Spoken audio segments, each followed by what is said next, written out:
A Mesa man was arrested twice over the past several months, accused of raping multiple women.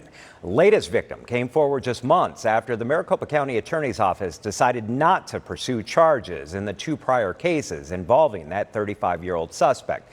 ABC 15's Ashley Holden is pushing for answers as Mesa police once again submit their case to the county attorney. Ashley.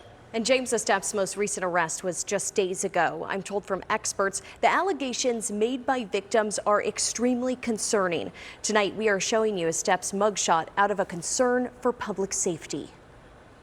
The most recent arrest, one day after an alleged victim came forward, telling Mesa police she met Estep at a Tempe bar and later went to his house in Mesa.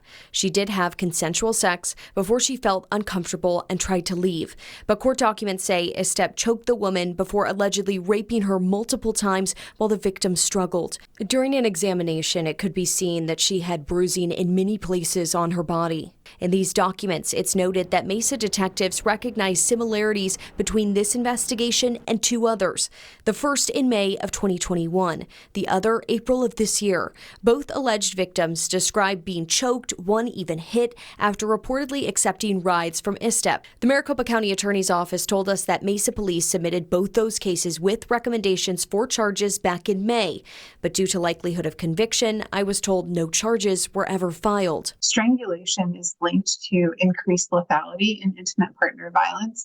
And so what that means is essentially that homicide is more likely when strangulation is present. Jenna Panis with the Arizona Coalition to End Sexual and Domestic Violence, speaking with us after reading the court documents, saying if the allegations are true, there are likely more victims. 66% of rape victims do not report to law enforcement. So if we have 3 victims that we know of, it is likely that there are more. Hopefully they've got enough on him to keep him off the street. Neighbors living near Estep say they have been worried about what they call odd behavior. They've also seen lots of people going in and out of the home and have now seen him arrested multiple times. What would you like to see happen? I'd like to see him gone. You're hoping that this time MCAO actually does pursue charges. Absolutely. Absolutely.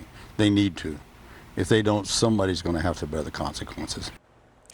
Police say DNA links Estep to the cases in 2021 and April of this year. Right now, Estep is still in jail. All of these cases have been submitted or resubmitted to MCAO. Mesa police are recommending multiple sexual assault charges as well as kidnapping charges. Javier, we'll be watching this case closely. I know you will. Thank you, Ashley.